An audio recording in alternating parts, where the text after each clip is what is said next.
Dans l'actualité de ce 20h, la primature dans la fièvre de la rentrée des classes, le chef du gouvernement résolument engagé à garantir aux apprenants et enseignants une année scolaire apaisée. Julien Kogé-Bekale a eu à cet effet une réunion de travail ce matin avec les acteurs de l'éducation. Charles Obamondo nous fera le point dans un instant. À suivre également dans le journal l'opération lutte contre les produits contrefaits. La Direction générale de la concurrence et de la consommation s'y attelle. Le processus qui démarre à Libreville s'étendra sur toute l'étendue du territoire national. En Tongi signera ce reportage. Et puis notre focus de ce soir ne va pas déroger à la règle de l'historique des quartiers de Libreville. Après les 4e et 6e arrondissements, nous marquerons une escale dans le 2e arrondissement avec nos reporters Betty Anzembe et Christ Rodolphe Lembonda. Voilà pour les titres. Bonsoir à tous et bienvenue dans ce journal. Le Premier ministre à pied d'œuvre pour assurer au mieux une rentrée des classes harmonieuse et apaisée aux apprenants et enseignants. Julien Kogé-Bekale était à cet effet en visite ce matin dans un certain nombre d'établissements scolaires avant de présider une réunion de travail avec les acteurs de l'éducation. On en parle avec Charles Obamondo, Michel John Boudéa. C'est une véritable journée marathon qui a démarré avec cette rencontre avec les acteurs du secteur de l'éducation à qui le Premier ministre a demandé encore plus d'implication dans la réussite de la présente année scolaire. Une année que Julien Kogé-Bekale souhaite bien apaiser. Et pour confirmer sa foi, le chef du gouvernement a annoncé tout un programme en matière de formation de ressources humaines et de construction d'infrastructures scolaires. Sur l'année 2019-2020, nous comptons construire 803 salles de classe. 2020-2021, nous allons construire 862 salles de classe. Avec cette fois-ci des élèves, un ratio de 50 élèves par salle de classe. 2020-2022, nous proposons de construire 1315 salles de classe pour un ratio par élève de 40 élèves par salle de classe. Les échanges avec les partenaires sociaux, associations, syndicats ont reconforté le patron de la primature dans cette initiative qui se situe à l'orée de la rentrée des classes. Je voudrais prendre avec vous le pari, si vous le souhaitez, que cette année, qu'il n'y ait pas d'arrêt de cours. Du 30 septembre jusqu'au 30 juin, nous respections notre calendrier pédagogique. Toute chose qui pourrait, au terme de l'opération de recensement des fonctionnaires, permettre la régularisation des situations individuelles et le paiement, au final, des rappels. Demain, nous reviendrons en images sur la visite de certaines structures scolaires par le Premier ministre chef du gouvernement. La mise en place de l'Agence parlementaire pour la sécurité alimentaire, objet de l'audition ce matin au Sénat du coordonnateur du bureau sous-régional de la FAO. Et je vous en propose précision avec la presse du Sénat. Accompagné du vénérable Djibril Baba, deuxième secrétaire de bureau, le premier vice-président du Sénat, Léonard Andiembe, a pris langue avec le bureau sous-régional de la FAO, représenté ici par son coordonnateur, M. Elder Mutuela. Objectif de la rencontre. Aujourd'hui, on a travaillé avec le Sénat pour ce processus-là. On a accordé qu'on commence avec une session de sensibilisation des membres du Parlement et du Sénat. C'est pour ça que nous sommes là. Et maintenant, après, on va aboutir dans un forum qui va se réaliser au niveau du Congo-Brazzaville en novembre, pour la création d'un forum par rapport à ces défis-là, d'éliminer la faim dans l'Afrique centrale. Répondant à son interlocuteur, le vénérable Léonard Andiembe dira toute la disponibilité du Sénat à tout mettre en place pour la création de cette alliance. Une alliance qui répond aux défis lancés lors des assises de Madrid. En 2018, les parlementaires ont décidé de créer des alliances au niveau mondial pour la lutte contre la faim et la malnutrition. Et maintenant, nous sommes dans le processus de travailler dans ce sens-là, la création de l'Alliance parlementaire du Gabon. Les deux chambres du Parlement devront mutualiser leurs efforts pour la mise en place de cette alliance avant la rencontre de Brazzaville, qui aura lieu du 19 au 21 novembre prochain. Mais avant, une campagne de sensibilisation auprès des parlementaires sera organisée. Et justement, cette question relative à la sécurité alimentaire et nutritionnelle a largement été évoquée ce matin entre le président de l'Assemblée nationale, Faustin Boukoubi, et les représentants de la FAO. L'objectif étant de préparer la journée de sensibilisation des parlementaires gabonais sur la question, une journée qui se tiendra le 24 septembre prochain, presse Assemblée nationale. Cabinet du président de l'Assemblée nationale, Faustin Boukoubi, l'agenda du jour prévoit un entretien avec des représentants FAO, l'Organisation des Nations Unies pour l'alimentation et l'agriculture. C'était une visite pour qu'on puisse échanger un peu avec Monsieur le Président sur les processus de la création de l'Alliance parlementaire du Gabon en réponse à ces processus-là et aussi la préparation de la session de sensibilisation des parlementaires par rapport à la lutte contre la faim et l'insécurité alimentaire. Objectif de cet atelier, amener la communauté parlementaire gabonaise, garante du reste des engagements politiques, à s'impliquer dans la lutte contre l'insécurité alimentaire et nutritionnelle afin de contribuer à l'atteinte du défi faim zéro d'ici 2030. Pendant cette session-là, on va parler un peu sur la situation des systèmes alimentaires dans le monde, la question de la crise alimentaire et les problèmes d'insécurité alimentaire. On va toucher un peu la situation internationale, mais aussi la situation au Gabon. À noter que le Gabon et la FAO ont adopté conjointement un cadre de programmation pays CPP pour la période 2017-2022, avec pour objectif d'aider le Gabon à atteindre sa vision 2025 basée sur le plan stratégique Gabon émergent. Et puis à l'initiative de la FAO et du gouvernement gabonais, les travaux de la 22e session du comité des pêches pour l'Atlantique Centre-Est s'achèvent.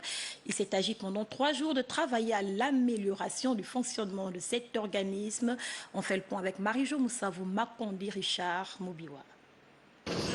Pendant 3 jours, les experts ont mis en place des mécanismes pouvant sécuriser le secteur de la pêche qui constitue un atout important pour le gouvernement. L'objectif étant non seulement la diversification de l'économie, mais aussi la sécurité alimentaire et nutritionnelle des populations. Pour ce qui est de la pêche en haute mer, qui est celle qui est certainement la plus vulnérable, puisque même les pays développés n'ont pas souvent tous les moyens pour aller surveiller les larges espaces maritimes que nous avons. Depuis 2016, nous avons une collaboration avec une ONG internationale dans le cadre de l'action de l'État en mer qui s'articule autour de la Marine nationale, de la direction des pêches et de l'ANPN. Nous avons donc une convention avec une ONG internationale qui nous permet de surveiller la saison de pêche au thon qui va de mai à peu près jusqu'à septembre-octobre.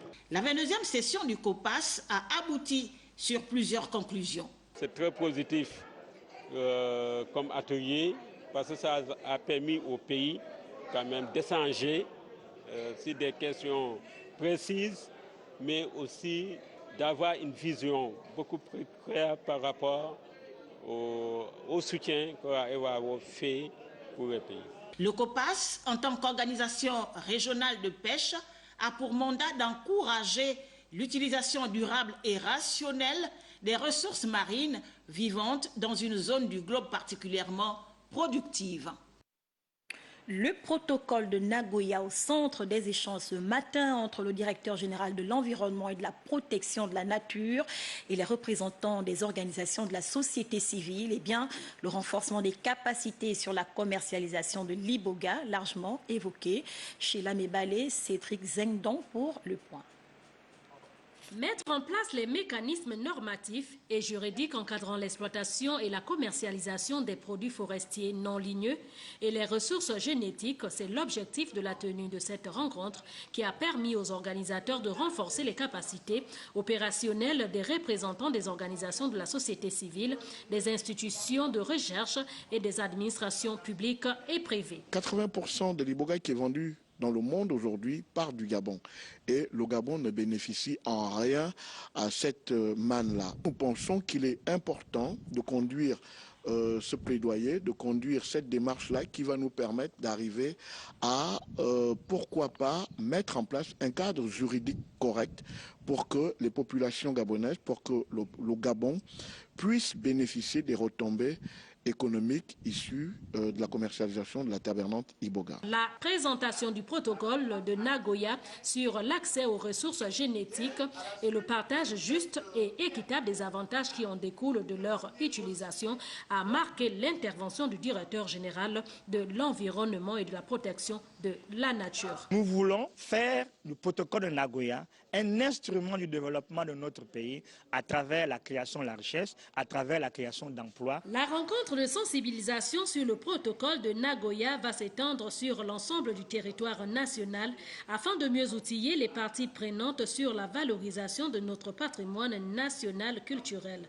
Tout ceci en vue de la préparation du Forum international sur la terre bernate Iboga de juillet 2020 à Libreville. Yann Guignon, médiateur intercommunautaire et présent dans la filière Iboga depuis 15 ans au Gabon, dénonce l'exploitation abusive de l'Iboga qui ne profite pas du tout aux populations gabonaises. Eh bien, nous l'écoutons au micro de Sheila Nebali. C'est une catastrophe. Ça fait 15 ans que je sensibilise l'opinion publique gabonaise dans les médias. Ce n'est pas la première fois que je m'adresse aux médias publics gabonais. Et nous, ce que l'on veut expliquer, c'est que c'est une tragédie. L'Iboga disparaît du domaine public pour de nombreuses raisons, hein, pas seulement le trafic, mais aussi des raisons climatiques, des raisons culturelles aussi. Mais l'Iboga disparaît du domaine public, il se privatise. Et aujourd'hui, on observe qu'au Gabon, il y a quand même une espèce de dénigrement de ce patrimoine culturel et naturel-là, à l'heure où le monde entier envie au Gabonais cette ressource-là. Depuis 2 siècles, le transforme, en tire des profits colossaux dans des cliniques officielles ou non officielles. Et nous, ce qu'on voudrait quand même, c'est que le Gabon, les Gabonais, aient conscience de cette richesse-là et qu'ils puissent en tirer profit au même titre que les structures internationales qui, eux, savent en tirer profit depuis aujourd'hui 2 siècles. La Journée internationale de la paix et climat est célébrée le 21 septembre de chaque année. L'Organisation des Nations Unies met à profit l'événement annuel pour interpeller les peuples du monde au dépôt des armes et au vivre ensemble.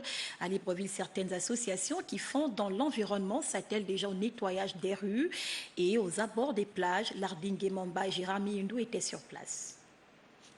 La Journée internationale de la paix célébrée ce 21 septembre à travers le monde n'est pas passée outre au Gabon. Les représentants des systèmes des Nations Unies résidant au Gabon, accompagnés de certaines associations de lutte contre les changements climatiques, ont procédé à la salubrité des rues et de la plage du lycée Léomba. Cette journée, c'est une journée très importante parce que c'est la Journée internationale de la paix. Et nous, ici au Gabon, nous célébrons la paix par prendre des actions proactives. Et ça, premièrement, c'est de ramasser des ordures parce que les déchets dans notre ville et sur les plages, premièrement, c'est pas joli, c'est pas propre et on veut vraiment faire des actions positives. Action climat pour la paix, c'est le thème retenu pour l'édition 2019. Un thème qui vise à promouvoir la paix tout en mettant un accent particulier sur le réchauffement climatique. Je peux vous dire que le Gabon est un pionnier et vraiment un leader de préserver et sauvegarder les forêts, les mers et les faunes et les aires protégées. Alors c'est quelque chose que les Nations Unies et les jeunes et la société civile peuvent travailler ensemble pour vraiment renforcer les capacités des Gabonaises et des Gabonais pour aller de l'avant et vraiment respecter l'environnement et sauvegarder contre les changements climatiques. Cette journée intervient à l'occasion du sommet Action Climat des Nations Unies qui va se tenir le 23 septembre prochain à New York. Et Libreville, la métropole abrite depuis ce matin un atelier dont les travaux s'articulent autour des attentes des citoyens en matière d'évaluation des politiques publiques au Gabon. Les assises de Libreville sont à l'initiative du PNUD. Le compte-rendu d'Annick Onkassa, Pierre Claver est là. Ces travaux préparatoires du 3e Forum international francophone sur l'évaluation des politiques publiques ont pour objectif de tirer profit des activités du dit forum. Déjà dire ce que le pays fait en matière d'évaluation, mais aussi apprendre des autres, les expériences des autres pays. Cela permet de tirer les leçons de ce qu'on a fait jusqu'ici. Les travaux de ce matin, c'est pour préparer la participation du Gabon au 3e forum francophone de l'évaluation. Il y a déjà eu 2. Le premier avait lieu en 2014 à Dakar, au Sénégal. Le deuxième à Marrakech, au Maroc. Et le 3e aura lieu donc à Ouagadougou, au Burkina Faso. C'est une rencontre du réseau francophone de l'évaluation qui a été créé à Paris en 2012 sous l'égide de l'Organisation internationale de la francophonie. La réflexion permet également de faire l'état de lieu de l'évaluation des politiques publiques au Gabon. Il ressort donc de cet état de lieu que ce qui pourrait constituer les besoins en matière d'évaluation des politiques publiques se présentent comme suit. 1. Il faut un besoin réel de renforcer les capacités en évaluation. Il y a également un besoin d'avoir des partenaires extérieurs. Il y a enfin un besoin d'éviter de confondre l'évaluation à d'autres types de vérification. Cette réflexion minutieuse devra apporter des réponses à un certain nombre de questions afin de ressortir les besoins dans le secteur. Économie à présent, recensement biométrique face aux nombreuses plaintes émises par les agents de l'État. Les responsables du ministère de la fonction publique rassurent. Dans un entretien accordé à notre confrère Yves Mitumba, le secrétaire général du dit département ministériel a dit prendre en compte toutes les préoccupations et que l'opération serait en bonne phase de réalisation. Je vous en propose un extrait. Pour les agents en congé et en mission, ceux-là, il y a une phase de retardataire qui est prévue. Au-delà de cette phase de retardataire, si l'agent ne s'est pas présenté pour se faire recenser, il va par contre aller en contentieux. Par contre, pour les agents malades grabataires, en fait, qui ne peuvent pas se déplacer, nous avons prévu aussi, s'ils sont sur le territoire national, d'aller vers eux, parce que cette opération se veut inclusive. Madame le secrétaire général, une chose est sûre, il y aura plusieurs fiches mal remplies parce que beaucoup d'agents n'avaient pas forcément la méthodologie. Comment cela va se répercuter de manière concrète avec les agents enrôleurs? Une fois l'agent a rempli sa fiche, il doit joindre toutes les pièces qu'il juge nécessaires pour justifier les informations contenues dans sa fiche et déposer son formulaire avec les pièces justificatives auprès de son supérieur hiérarchique, qui lui, après appréciation et visa, va transmettre les dossiers aux responsables des ressources humaines, donc au DCRH, ainsi de suite jusqu'au secrétaire général qui va apposer la dernière signature. Le jour de l'enrôlement, donc à la suite de cela, l'agent doit pouvoir se renseigner sur la date et le lieu de passage pour son enrôlement. À la fin de ce journal, vous suivrez bien sûr l'intégralité de cet entretien. Comme annoncé en titre, opération saisie des produits contrefaits, la Direction générale de la concurrence et de la consommation s'y attelle. Le processus qui démarre à Libreville s'étendra sur l'ensemble du territoire national. On fait le point avec Andy Tongi, Richard Moubiwa. Plus de 1000 produits contrefaits saisis par les services de la Direction générale de la concurrence et de la consommation. Des produits jusqu'ici commercialisés sur le marché et qui mettaient en danger la santé des consommateurs. Chico, c'est C-H-I-C-C-O. Le I ayant un accent en rouge. Ça, c'est le produit conforme. Et sur les produits non conformes, le I est remplacé par un O, un animal. Ça, je ne sais pas, ça donne choco. Ça doit donner choco. Et vous avez en haut de l'emballage une espèce de nœud. Nous sommes convaincus que ces produits existent également à l'intérieur.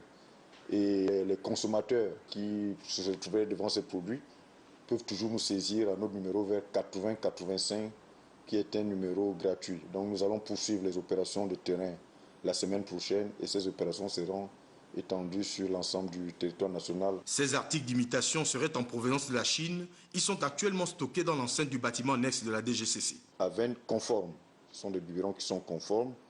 Sur l'étiquetage, le consommateur peut déjà s'apercevoir qu'on retrouve la marque Philips. Pour les produits conformes, on retrouve la marque Philips. Et il s'agit bien des produits Avent, A-V-E-N-T. Sur les produits contrefaits, Avent est devenu AVA. Donc le N d'ici est remplacé par le A. Force revient à la loi, martèle Emmanuel Egenze, en avertissant tout opérateur économique chez qui seront retrouvés des produits contrefaits.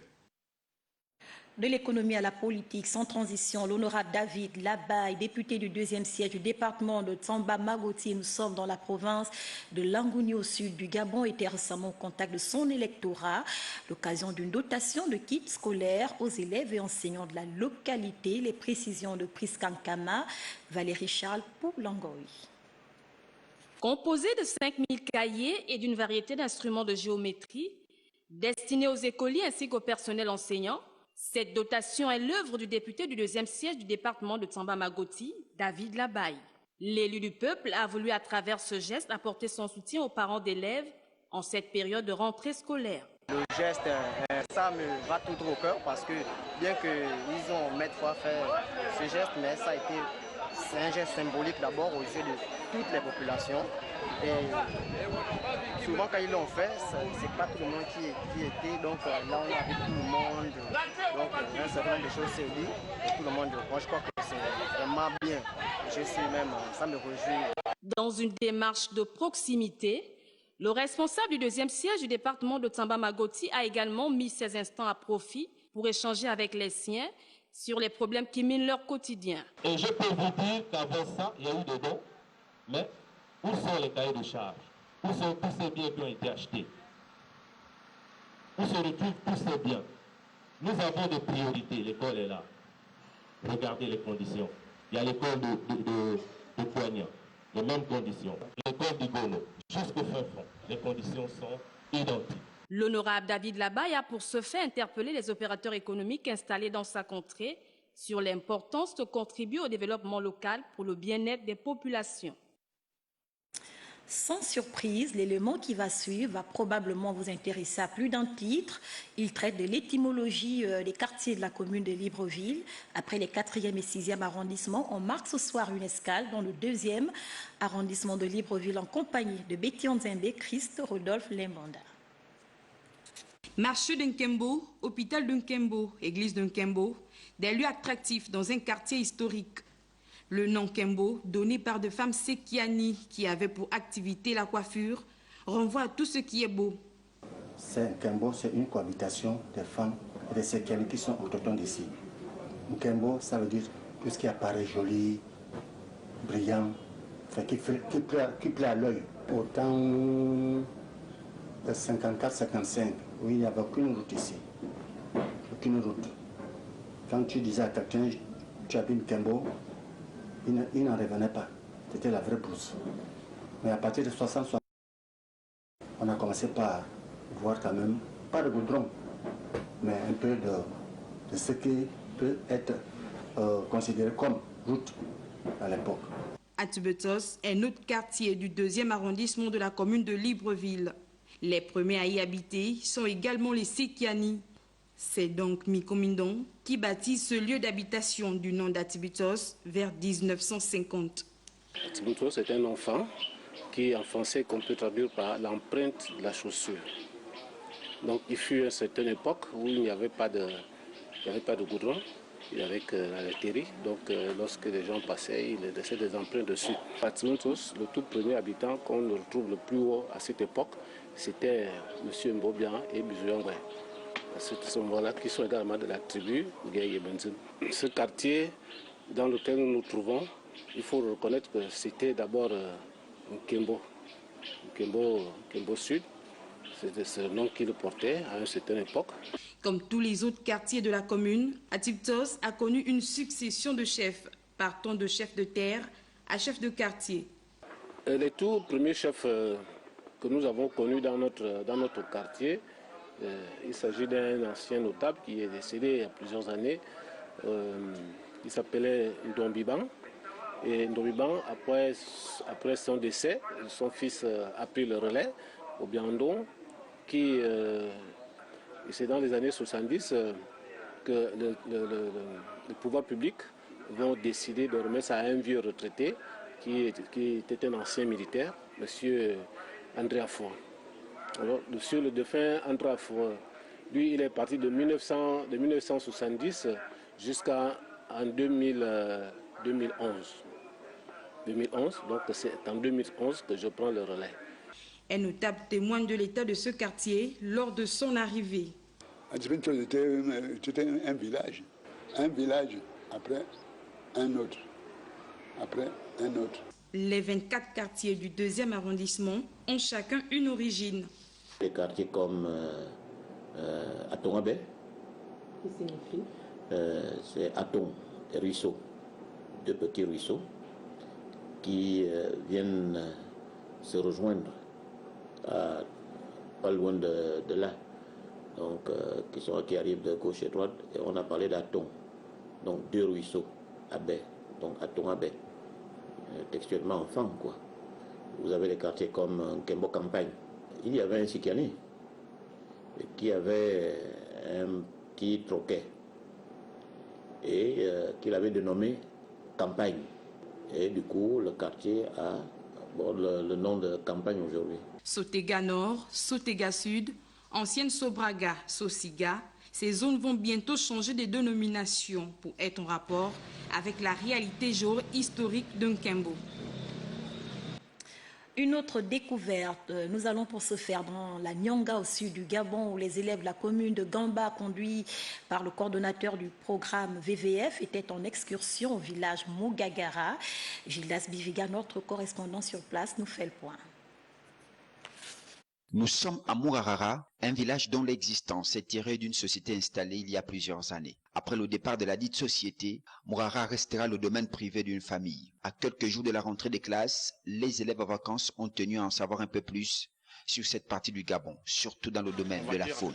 Les animaux emblématiques qu'on observe ici sont l'éléphant d'abord. Aujourd'hui, actuellement, c'est la zone, le complexe de Gamba, c'est la zone où on observe, où on a la plus grande population d'éléphants au Gabon. Ensuite, il y a aussi les hippopotames. C'est aussi la zone où on a la plus grande population d'hippopotames. On observe aussi les buffles. On peut aussi observer des gorilles, des chimpanzés. Les fleuves, les cours d'eau servent justement pour transporter le bois. On abat pas très loin des cours d'eau. Et on abat le koumé. Pourquoi? Parce que le koumé, c'est un arbre flottant. On a créé depuis 2015 des parcs marins au niveau des embouchures pour protéger justement la ressource halieutique. Un moment particulier et surtout de grande nature qui a permis à ces élèves des différentes classes de découvrir plus que jamais la beauté de la nature et ce que regorgent nos forêts. Une sortie qui fait du bien et ces élèves, une fois de retour dans leurs établissements respectifs, auront de quoi écrire une histoire. Et du sport pour la fin, une trentaine de formateurs en discipline boxe bénéficient d'une remise à niveau dans des modules variés, une performance qui leur permettra probablement de hisser leurs différentes écuries à un niveau élevé de potentialité. On en parle avec Dave Moubele Pindi, Syriac Harris. 23 ans de disette que pareille session de formation n'a plus lieu au sein de la boxe nationale. Conscients de ce que le noble art est en perpétuelle mutation, les dirigeants de la Ligue de l'Estuaire ont saisi le cri d'alarme des formateurs et encadreurs pugilistes qui en avaient tant besoin. Juste après le stage, ce que nous allons faire, c'est essayer de mettre tout en pratique pour que les boxeurs, nos jeunes boxeurs, essaient d'avoir le niveau d'attente. Parce que honnêtement, il faut quand même le reconnaître que on n'a pas de relève, peut-être par manque de formation. Donc je pense qu'il faudrait tout remettre au niveau. Une formation qui vient à point nommé et combler un temps soit peu un vide qui a contribué à tirer vers le bas le niveau global de la pratique de la discipline dans notre pays. Je vais essayer un peu d'améliorer mes qualités que j'avais avant et de rester un peu de rehausser mon niveau d'entraîneur. Essayer un peu de donner un peu plus à mes gars pour qu'on essaie un peu de faire un peu mieux par rapport à ce qu'on avait. Dirigé par le doyen Kassidi, formateur des formateurs, la Ligue a fait le choix de l'expertise locale pour valoriser les compétences nationales. C'est dans l'initiation que la boxe commence. Quand la base est mauvaise, jusqu'à l'infini, le boxeur a des problèmes. Nous devons, dans ce cas-là, apprendre. Qu'est-ce qu'il faut apprendre aux enfants au début? C'est le placement, c'est le déplacement, c'est la garde après, c'est la défense, c'est les défenses qui sont dans les esquives. Et puis après tout ça, nous allons faire des modules d'amélioration des qualités techniques fondamentale des boxeurs. Prévue pour s'achever le 5 octobre prochain, la session de formation va permettre d'évaluer les stagiaires en situation réelle. Et c'est la fin de ce journal. J'ai pris beaucoup de plaisir à vous servir. Nous vous remercions pour votre fidélité, précieuse collaboration d'Octavie Yolande V, Bélin Bekita, Emar, Bonga, Don Philippe Mba, Hervé, Eric Mouélé, Patricia Lydie Mouélé, pardon. Demain 20h, retrouvez Marie-Jo Moussavou, Macondi. Excellent début de week-end à tous. À très bientôt sur Gabon Première.